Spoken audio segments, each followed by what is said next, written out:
I would like to welcome Heather to this session, her own session to how to ace your job interview. And she's our division director for Adecco professional staffing. And I can tell you right off the bat that this is going to be a fantastic workshop. So we cannot wait to start, Heather. Wonderful. Well, thank you for the introduction. My LinkedIn URL thing is there. If you want to scan it, you're welcome to connect with me on LinkedIn. I think it shows later in the presentation as well. But it's a pleasure to be here today. I'm very passionate about recruitment and interviewing and resumes, and hence being part of the event today. So thank you for all having me and hearing me out. I will try to not talk too quickly, but let's get into it. And I really want to first start off really with just a poll. So if Sam, you could flip that screen. My first question before we start, I just want to get a pulse on how confident you feel currently. So any interviews you've been out for recently and how you prepare for interviews and things like that on a scale of 1 to 10. 1 obviously not confident, 10 being very confident. Where would you say you fall? There's a poll section actually. If you guys, I see some people writing them in, but if you could go to the poll section just so we can kind of look at an average. The question should be in the poll. Sam's taking care of all this for me because I don't know how to do it. Oh, is it? It's not showing on my side. No. If you go on polls, you should see the poll come up. So there is 3 windows. There's chat, polls, and Q&A. If you click on polls, you should see a poll that came up. I have published it already, and I already see some votes come in. Oh, perfect. I guess I can't see it maybe. It's just saying visible to admin. So that's good. If it's there, perfect. You guys are all perfect. I can let you know. So I can already see, we asked how confident do you currently feel in your preparation once invited to an interview. We gave them 3 options. The options were extremely confident, somewhat confident, and not confident at all. So we have about 2 votes for extremely confident, 12 votes for somewhat confident, and 2 votes for not confident at all so far. We've got a good mix. So keep putting in your polls. It's just more for us to get a pulse of where you feel like you're at now. And then we're going to ask a similar question, not to give it away, but at the end, just to kind of see what you've taken from this session today. Because there's a lot we can do in more than an hour. And I, of course, want to make sure we have time for questions and answers at the end. But I want to first start off on the next slide with a quote. And I really like this quote because it's similar to ones you've heard, but one important key to success, Sam, if you can flip the screen for me. Oh, let's give it a sec. There we go. One important key to success is self-confidence, and an important key to self-confidence is preparation. So preparing is so important. It's kind of like the analogy, if you fail to plan, you plan to fail. It's a similar type capacity, and interview preparation is work, but it's important work, and it's going to help give you the confidence and the abilities to win an interview. So today we're going to go through, and the next slide is going to show you our agenda. And that is, we're going to go through sort of the homework and the social awareness, making you aware of your social profile, because that is quite important from an interviewing perspective. Some sample questions and styles of questions that can get asked. Interviewing in the new world, which isn't so new as much anymore, but just talking a lot about sort of those virtual type interviews. And I'll go into some depth there. Dressing for success.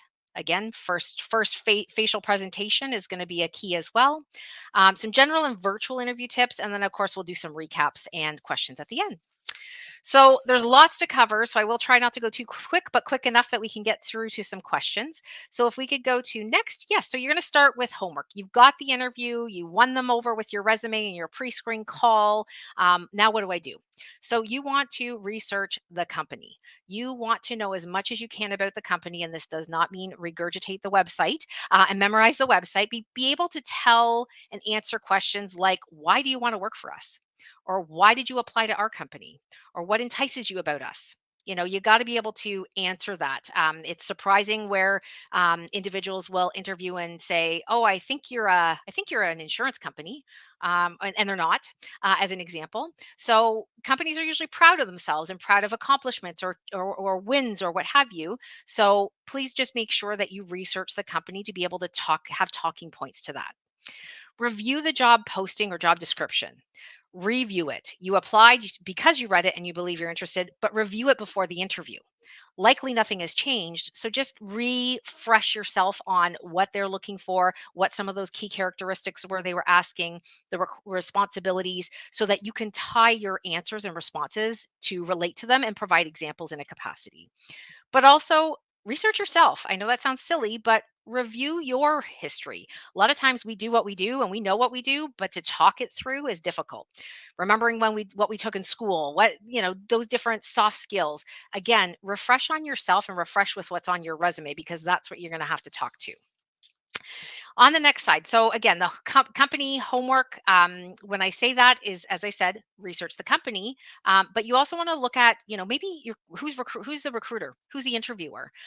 So it could be a hiring manager, it could be the recruiter, but see if you can get a little insight into that person.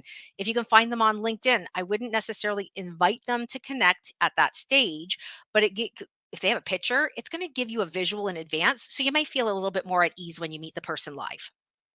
Company websites, as I said, sometimes there's also annual reports provided, social resources. It could be different advertising, just various things. And even if you have any networks in your friends or maybe in your network itself who may know the organization, right? So research some of those different points so that you can be as self-aware and as confident going into the interview as well. The next stage is again on the position. So again, review the position. If we can go to the next slide, yeah, review the position. Why? Review even people who have worked in the position before. Again, this is playing around with your LinkedIn, but see who worked in those roles before. Where did they start before? Where have they grown to before? Further to that, just to get a general example, because you want to be prepared to ask questions related to the role, to your experience, to um, you know, the skill set, all those bits and pieces. So again, going back to your own personal research, which we're going to touch on again, but trying to tie those together because they should match as closely as possible, whether hard skills, soft skills, or transferable. And that goes for experience as well. So questions they could ask you, what's been successful, why, who's the position report to, they want to know what you know about the opportunity. Next, again, the homework on yourself. I know it sounds silly to think about in that capacity, but again, you want to go through, know what you did, when you did it, who you reported to, strengths, weaknesses. Again, I go back to accomplishments, any places where you can set yourself apart, where you can talk about wins, where you can answer examples of situational questions, where they're asking, tell me a time when, things like that. So it's going to give you sort of that wide variety, I guess you would say. Reflect on your successes because, again, this is your time to sell yourself in the interview. I know we're not all salespeople, and that is a okay, but being confident because you've prepared is going to help you to win the interview, as I said. So, next, we want to talk about just your social awareness. Now, maybe people think this is silly. A lot of people are on Facebook or Twitter, or there's so many, LinkedIn, even for that matter. But review your social profile. You want to find a right balance of professional and personal. Maybe you use personal on Facebook, but you keep professional strictly to LinkedIn. Maybe you do a mix of both. Maybe you have different profiles. But just know that anything in the social web anyone can access, and employers do social media checks. They don't all do it. Let's just to be clear, they don't all do it, but again, make sure what you are putting out there is positive, is professional, is, and don't get me wrong, you can go out for dinners and you can have parties and take pictures and share those on your social media, but again, be respectful that anyone can take a look at this. So check your privacy requirements on everything, and just make sure that it's how you want to represent yourself to the business world. When I talk about having a comprehensive and engaging LinkedIn profile, have a picture up. It makes it more personable. Update it. Make sure that these skills are updated. Make sure, maybe you can get some recommendations from past colleagues or past employers that you can include in. Like and share posts. Be engaging and be active. Join groups. Participate in those. Employers, recruiters, we see you on LinkedIn. We're doing a lot of searches on LinkedIn and different social media platforms. So we're looking at people who are engaging, but again, remember to be positively engaging. That doesn't mean you can't question somebody or what have you, but careful on being too negative, but come back if you're going to reboot or have a rebuttal, come back with some substance to it to show that you're knowledgeable and you're just not oppressing what they've said. Okay. Do a search for yourself. Google search your name. I've done it many a times and it's interesting to see. But do a search on your name even. And just, again, it's just being conscious and being aware. Okay. Next, we will go on to sample questions. So I'm going to be honest, I cannot include all the questions that could be asked, and really any question could be asked from any employer or interviewer or hiring manager, etc. These are just some different ones to get you thinking. Now, this is recorded. I believe it's going to be shared on our website after, so don't feel you have to, write all these questions down. And again, these are just to get you thinking. So, what is the difference between a good position and an excellent one? What are your 5 biggest accomplishments? You hear a lot about those strengths and weaknesses questions and your long-term, short-term goals, kind of those typical, what I call HR questions, but you can get those from anyone. What management style is most effective for you, because they're trying to get a feel for, if I'm a more hands-off manager and you need a more hands-on manager, maybe we're not going to be a right match. So they're going to ask you various different questions, and you want to be prepared for kind of anything and everything. Now, nobody can assess every question that's going to be asked. So this is why preparing, researching yourself, going through your experience and skills and accomplishments and different situations you've maybe come across, that's going to be all in your brain to be able to regurgitate out to any of these questions that can tie in. Or yeah, just ask to pause and take a moment. Like, great question. Let me think on that for a sec, because we're all human. We're not robotic. We don't want to be robotic. We want to be ourselves. So various questions, as I said, these are some sample questions. Get even a friend to ask you questions, a colleague, a family member, and get them to assess you. Test it out, try it out. I always say role play where you can, to get you more comfortable with the questions and the situation.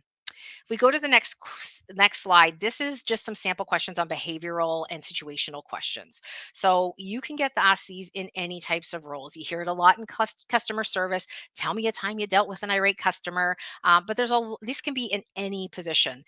Maybe where you had a difficult colleague that you had to work with, or a difficult time with a manager, or tell me a time when. How do you handle crisis? There's again, I'm not going to read these all to you, but there's so many different questions, and they're all just, as they call, behavioral or situational questions. And the purpose of these questions are not to make sure you definitely have an example ready, but if you don't have an example because you haven't come across that situation before, that's okay. But they want to know how you would work through the situation. So back in my day when I did my HR post grad, I got taught the SARS analogy. So you always want to give a synopsis of the situation. You know, if they're giving you the example and perhaps you don't have a situation, then you're going to, have to make some assumptions. But if I had a difficult customer that I had to deal with, if someone was really upset, what I would do is this. And you're going to walk through the action. What action did you take or would you take to resolve the situation? And then the R is the end result. What would be that end result? And of course, you want to pick ones that are positive results, not ones where, I had to get my manager to take care of it or what have you, but try to pick ones where you came out with a positive resolve, because that, again, they're listening to your thought process. How do you work through situations? Because not one situation is right over another, or one action is right over another. They just want to see what your thought process is. So these are important questions for sure. And in any capacity, entry level positions up to executive level positions, these can come across. So next is questions that you can ask. There's always that time in the interview when they're like, "Do you have any questions for me?" Usually it's at the later stage of the interview. Excuse me. But you want to be able to sound knowledgeable, interested, engaged. So what is important to what you want to hear about? Of course, everybody wants to know, what are you going to pay me and all that, but this isn't the time to ask those questions. This is the time to ask, what's the team like? Why do you like working here? Where do you see the company going in the next 3 to 5 years, or whatever time frame you may be asking? What are the characteristics of your top tier employees? And when they're answering these questions, hopefully they're giving you some good responses as well and some depth. You can counterbalance those. If they ask the characteristics of a best employees in your, that have in common, and they add out these characteristics, you will want to have those characteristics. And that sounds fantastic. I really believe I bring XYZ. At so and so, I had to do XYZ. It's hard to give you exact examples, but you know what I mean? You're sort of tying in your response to what they're saying is a great employee for them. So these are just some sample questions. Again, you may have your own questions. I say to limit it to 2 to 3 questions. Use your discretion. If they have a set time frame on it, be conscious of their time as well. You don't want to list a whole bunch, but enough that you're asking the key important items that you want to know. Because if I'm going to join you, I want to make sure I'm making the best decision for me too. Okay. So the new world of interviewing on the next slide is as I said, not so new. There is still a lot of virtual interviewing, a lot of interviews that are happening via Zoom and Teams and sometimes WhatsApp, which isn't my favorite, I will say. But keeping in mind with these interviews, it's still a job interview. And I think what's happened and what I'm finding with individuals that have interviewed with me and or with clients, some of the concerns that they have is that people aren't taking the interview seriously. So they're at home, fine. They're virtual, that's fine, but they're not dressing to impress. The presentation is not as you would if you walked into the office and shook hands and sat down across the table from them. The distractions, the sounds. There's TVs on, there's radios on, the visual, the lighting. So you want to check your lighting. So there's all these different pieces you have to keep in mind. So, my best advice is we've probably all, or most of us, have gone through in person live interviews pre COVID and even since COVID, because a lot of companies are doing it live again. But know that a virtual interview is the exact same as an in person interview without breathing in front of them. At the end of the day, you're not shaking their hand, but everything else still needs to be at that same caliber and the same level. So if we can flip to the next slide, we'll just hint on a little bit of the dress for success. And so what I say with this is dress professionally. If the position isn't a professional role, isn't a corporate, law firm, office, or what have you, still dress to impress. This is your first impression. You can never dress up after an interview. You can always dress down, right? So it's better to be overdressed than underdressed, I would say. Check your camera, check your laptop. If you're on a cell phone, again, these are for virtual, but if you're on a cell phone or a tablet, make sure it's stationary so that the interviewer on the other end isn't getting dizzy as you move around. I'm a hand talker. You see my fingers go every now and then.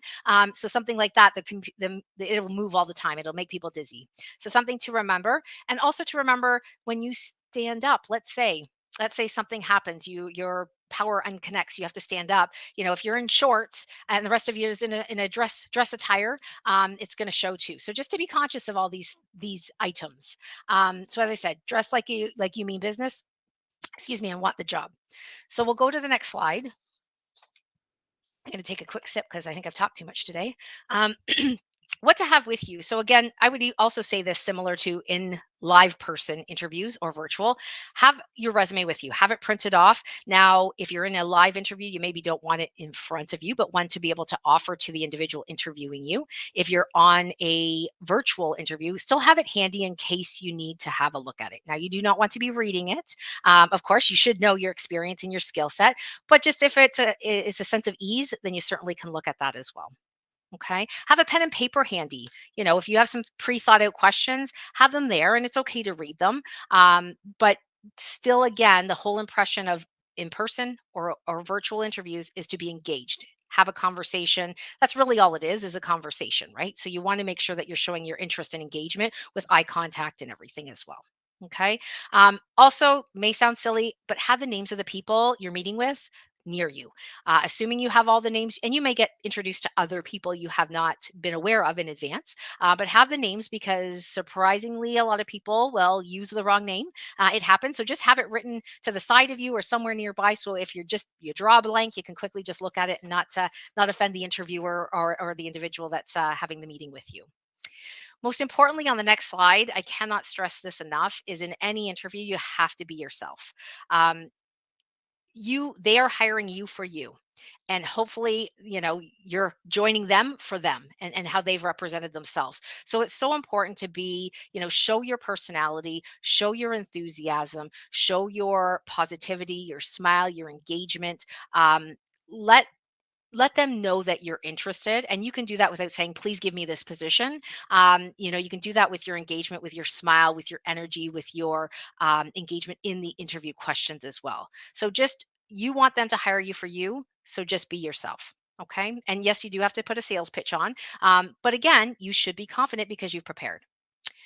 So tips for just setting the stage, and a lot of people know about setting the stage, and on the next slide we'll talk a little bit about this. Is my very first virtual meeting, let's just say pre-COVID, I had never done even a Skype meeting. I'm a bit of an old school recruiter. So when I first had to do it, I did it and I had a window. I have a window beside me here now, but I have a window behind me. So I was just a haze of person. They couldn't see my face. They just saw sort of the outline of myself. So I think it's really important. And I do interview a lot of people over Teams now and live as well, but on Teams. And what I find is a lot of time the lighting or the background is not clear, neat, tidy. Again, I want it to feel like I'm shaking your hand, but I'm just not physically touching you right now. So you want to have that visual. So check your lighting. If you have to add one of those little circle lights or add a lamp somewhere behind, in front of you, that's going to give a better lighting, then be sure to do that as well. It's more important than you think, because again, I want it to feel, as do many recruiters and hiring managers, that it's a conversation, that we're getting to really know each other. So the next slide is about acting the part. So try not to stare into the camera, try not to look away or look down. I've done numerous interviews where people are looking off to the side the entire time, so I'm talking to their ear. It's again a conversation.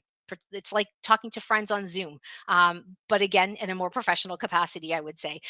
So just keeping an eye on that. Try to keep it at eye level. That certainly helps as well. Myself, I lower my chair to be at eye level of my laptop. But when I'm done, I go back up, just from a comfort perspective. But just again, it's for that interim time frame. Keep that eye contact. Try not to, as I said, rock your phone or move. I'm a very interactive person, as I said. So, I'm not going to sit on my hands and not use them, but I'm conscious to try to be aware of not moving around so much to make people dizzy and uncomfortable. So if we go to the next slide, I'm just flipping my pages here at the same time. So this is the interview is ready. You've prepared. You're getting all set. You want to log in early. Again, numerous times had people come, logging in 1, 2, 3 minutes late. It would be the same as if you showed up to the office and you were a few minutes late. Punctuality is very important. So it's better to be in ahead of time, a few minutes ahead of time. Sometimes there are technology hiccups. We all understand that, as do interviewers and hiring managers. But to avoid that, log in early. You may be sitting in a lobby or in a waiting area until they arrive and allow you in. And that's fine. Just be prepared for that, of course, as well. But you'd rather be, just like when you go to an in-person interview, you'd rather be early than late. You can stall and do other things while waiting for them, but you don't want them waiting for you. Make sure your laptop or whatever piece of equipment you're using is fully charged. It sounds silly, but some laptops will drain batteries a lot faster than others, and your half-hour interview that you think may become an hour, may become an hour and a half, and you don't want to be struggling trying to get power into the laptop in the middle of the interview. Test your audio, video. Again, do a test with a friend, family member. If you're working with an agency, I offer to do test teams with my candidates as well. But just do a little test and make sure it's all clear, make sure it's working well. I'm a headset user myself. Some people prefer to go through the audio of the laptop. So test it out. Make sure there's no echoes and that it's clear and articulate that way as well. So I don't know if anyone knows of AVI. So these are on the next slide. I'm not going to spend much time on it because it's not super common. However, it has been common. These are just on the next slide, Sam, if you can. These are where you're doing pre-recorded interviews. So in a nutshell, you get an email or a link and you will answer questions while recording yourself. So the only tip I'm going to give you, I'm not sure if the screen's frozen or if Sam's frozen, but anyways, I'm just going to talk about it while hopefully the screen will come up. But this is, oh, there we go. This is the same sort of thing. It's still an interview. You can often pause these questions, but know that it's recording you. So careful what you say. If you get flustered, frustrated, what have you, we're all human. We're going to not be articulate 100% of the time, but just calm yourself and just keep continuing forward. Oh, no worries, Sam. I see it's a little slow on your end. It's all good. But these aren't super common, but they do happen. So just those added little tips, still an interview, but just keep calm, cool, and collected. If you trip over some words or what have you, it's normal. We're all human.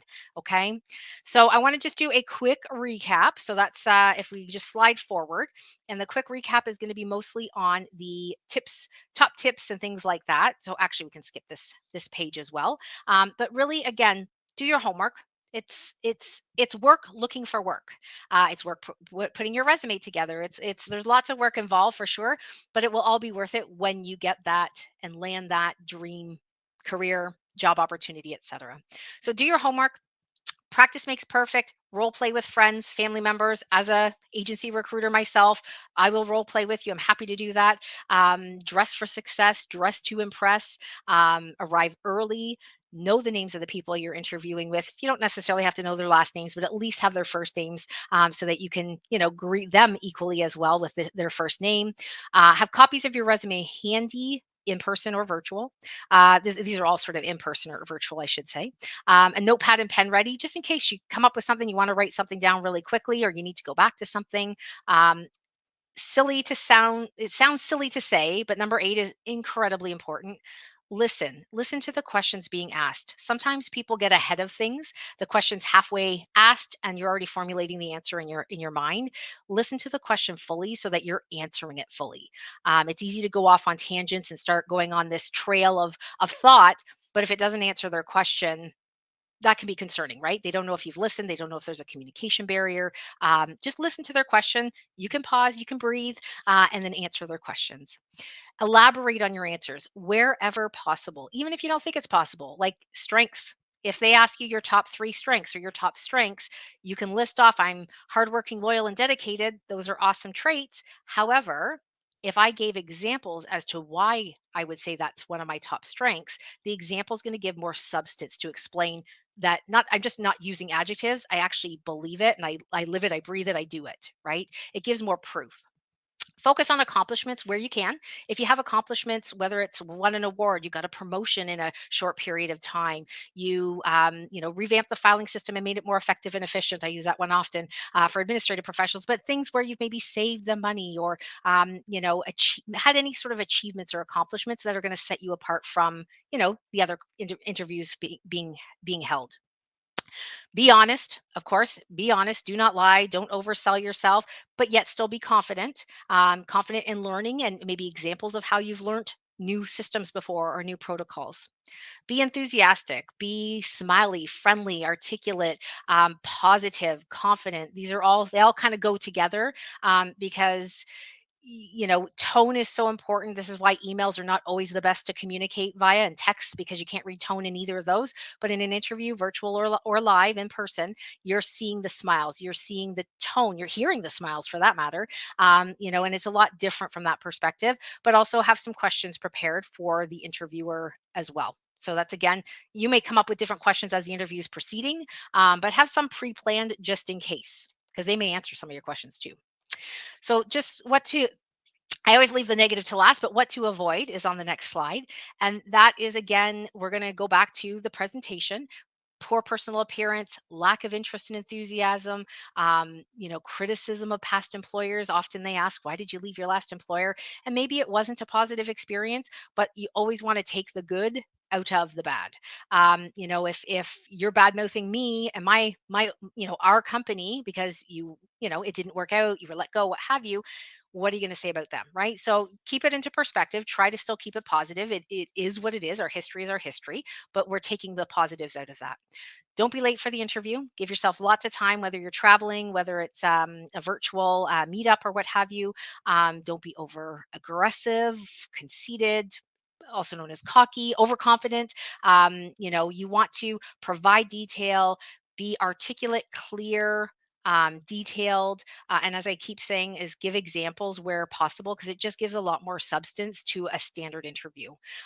So I'm not going to read all these to you. I don't want to bore you with them all, but again, keep in mind you're there to win them over, right? And to win the interview, as long as you're preparing, you're doing your research, you're doing your homework, you're getting prepared, then you're going to have success.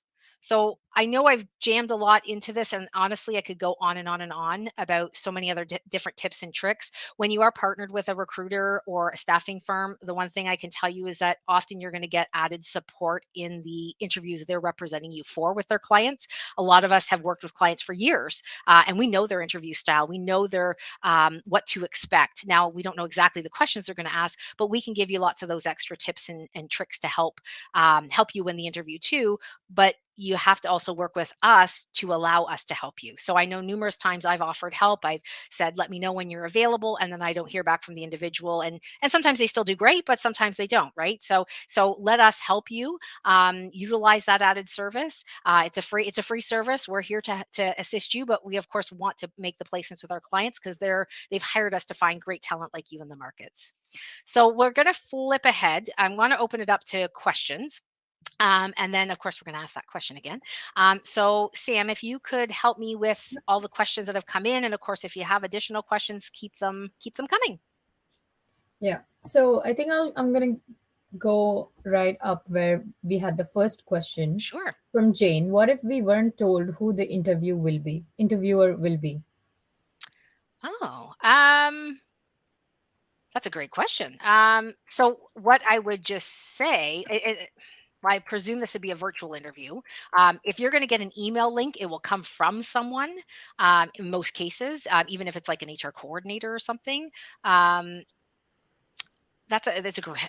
I feel like you've stumped me. That's a great question because usually there's always a contact. I would say if there's no contact, you obviously can't research the interviewer. Just do more work on the organization. Take a look at, have that understanding of why you still want to work for that company. And you know what? Maybe that's a good question for them. How long have you been with, the organization? What is it you like about the organization when they give you opportunity to ask questions? And maybe you can then learn a little bit more about them.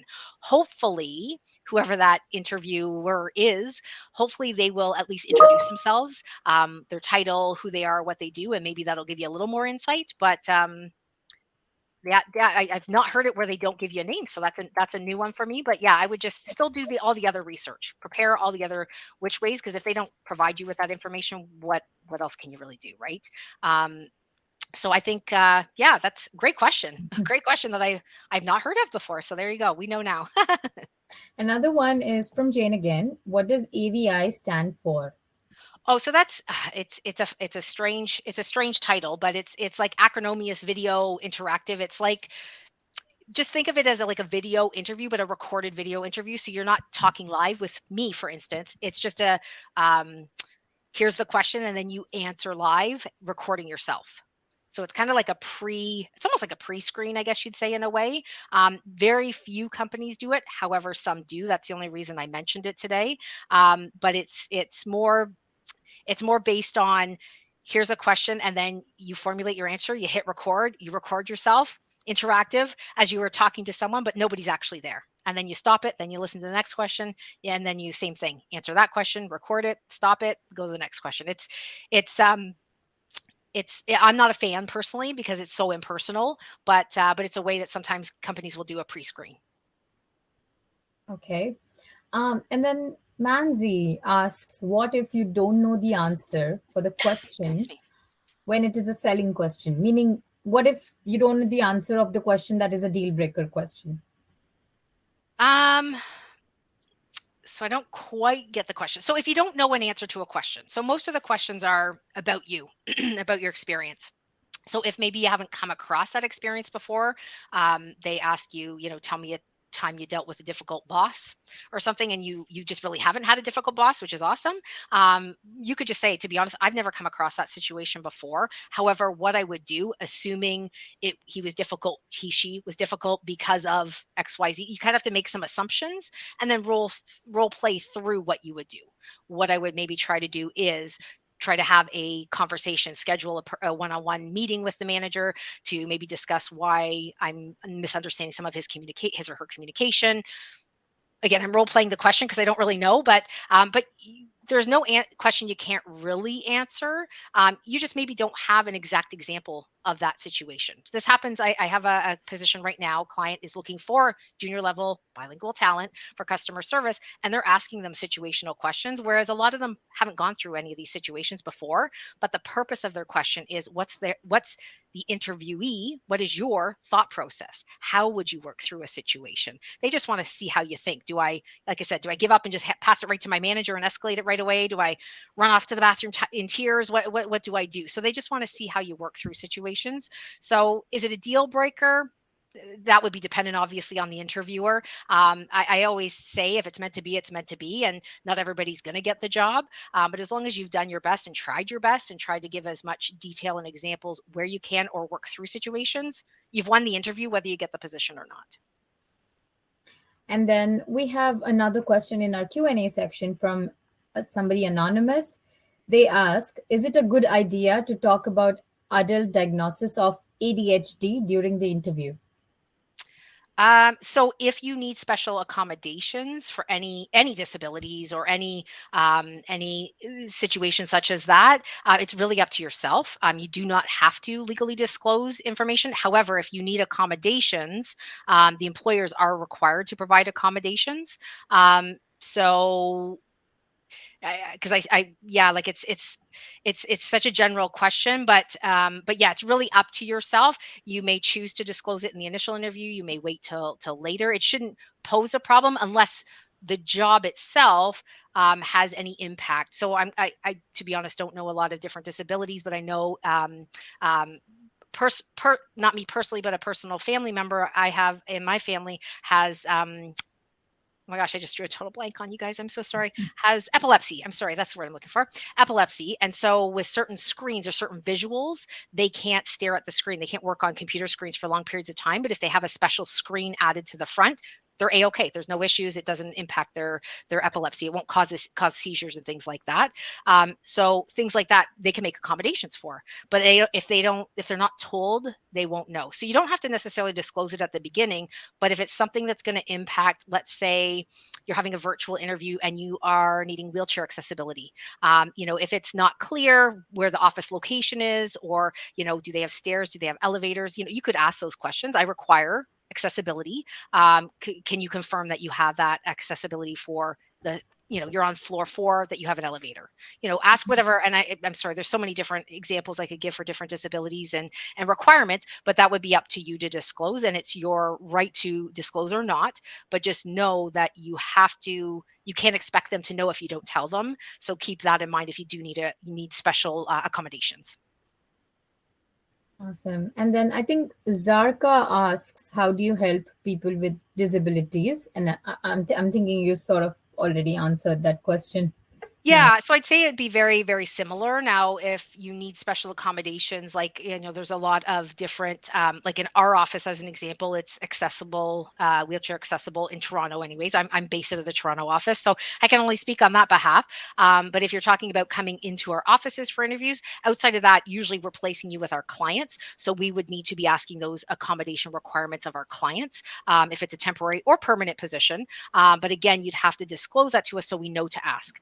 We don't necessarily have to direct that for yourself. If you need, again, I'll use the example of, a screen cover for a certain circumstance, then we would just let the client know, would you have access? Would you be honestly 100%? I want to say 100%, but maybe not 100%, but companies are willing to accommodate based on the requirements. It's just if there's something that I can't think of a great example, but if it's maybe a warehouse position where your disability does not allow you to run the equipment safely. I'm trying to think of an example. I don't do those types of roles, but then maybe that could pose an issue. But as long as you're disclosing it and they can make accommodations to help it all work, then yeah, we're happy to be that intermediary. And we do, obviously, if someone's hearing impaired, there's various programs that you can do on that. Closed captioning we have as well, for certain presentations and things like that. So hoping that answers the question, because for us, we're not biased to,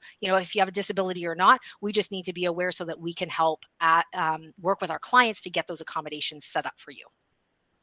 Mm-hmm. And then Arvin asks, how long should I wait to follow up on a phone interview if I get to the next round?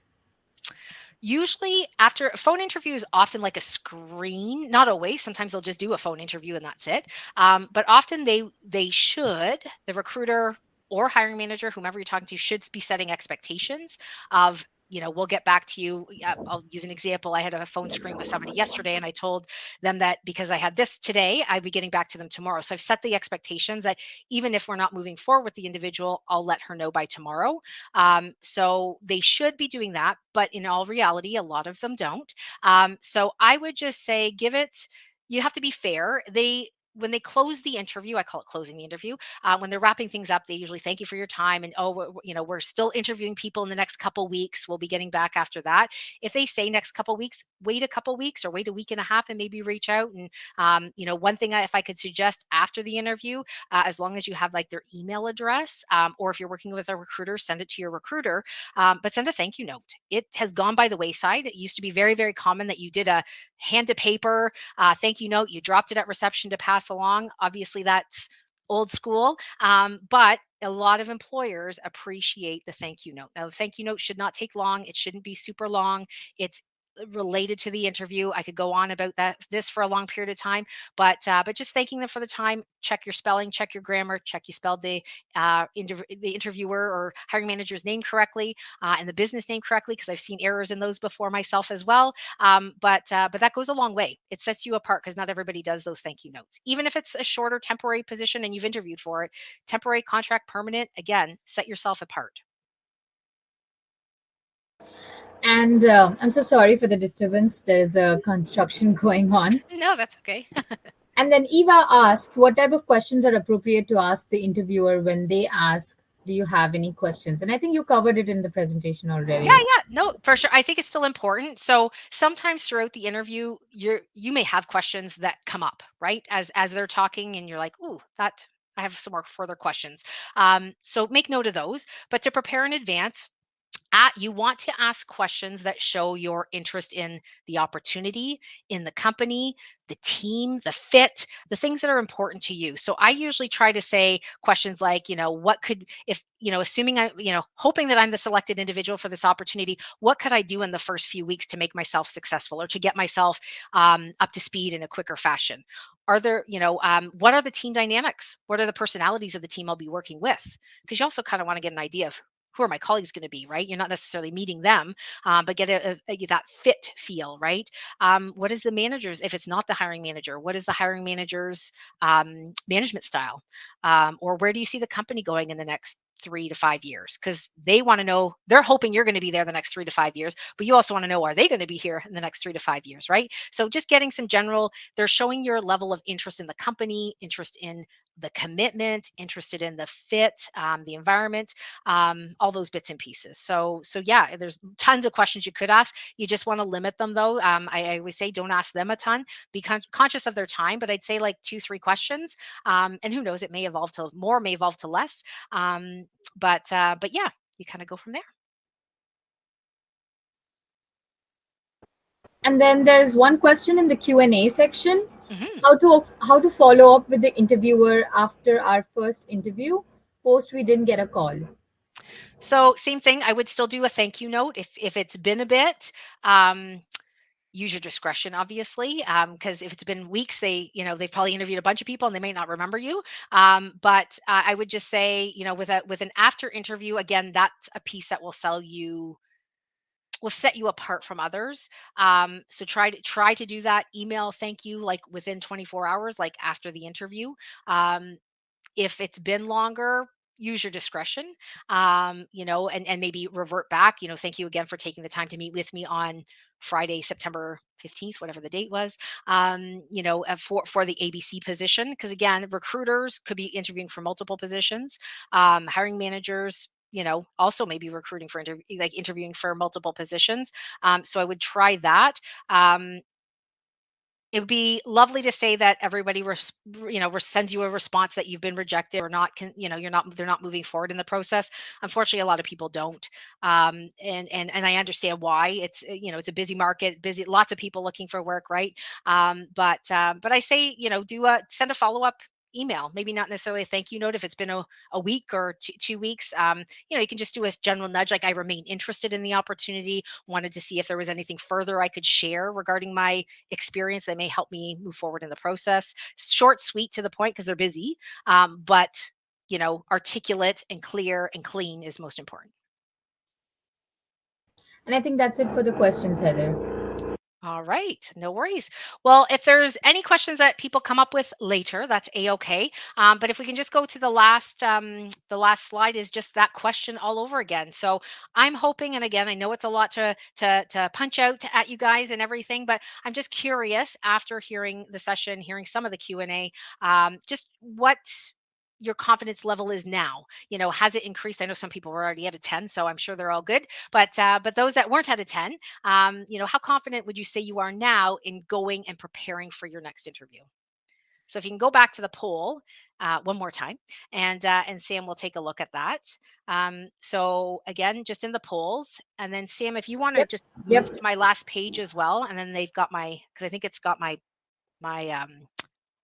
contact details in it. There we go.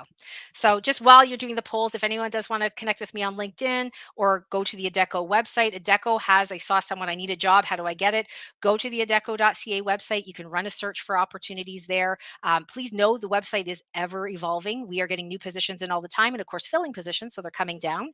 So do keep an eye on the website. You can create alerts. I understand that in a bit, some of these sessions will be uploaded on the website as well. But lots of great tips, lots of great blogs on our website. But again, for those looking for the jobs and want a job and need it now, go to the website and take a look there, and look at other resources. Right, at the end of the day, we are working with many great companies out there, small, medium, and large size organizations. We have a very versatile portfolio of our client base, but we can't guarantee people jobs. Right, we want to place as many people as we can. That's why companies hire us to do that. But you want to branch your network out, and keep an eye, as I said, on our website. And as I said, I'm welcome to have any connections on LinkedIn as well. I'm often sharing articles, job alerts, things like that as well. So please do that. So polls, Sam, is there any updates on the Yep, yep. polls? We have two of them who says they're extremely confident.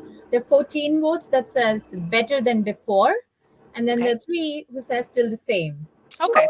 So if there's anything that's specific for the still the same, especially that you have questions about, or in preparing for interviews, then please feel free to reach out. As we said, my contact details are there. I'm happy to try to assist you. And of course, if I'm working with you to represent you to my clients, and I know all the other recruiters at Adecco do this, is we will try to give you customized approach experience in preparing for interviews with our specific clients. Just because we have that tenure of working with clients for, in my case, I have some clients that are 20 years plus been my clients.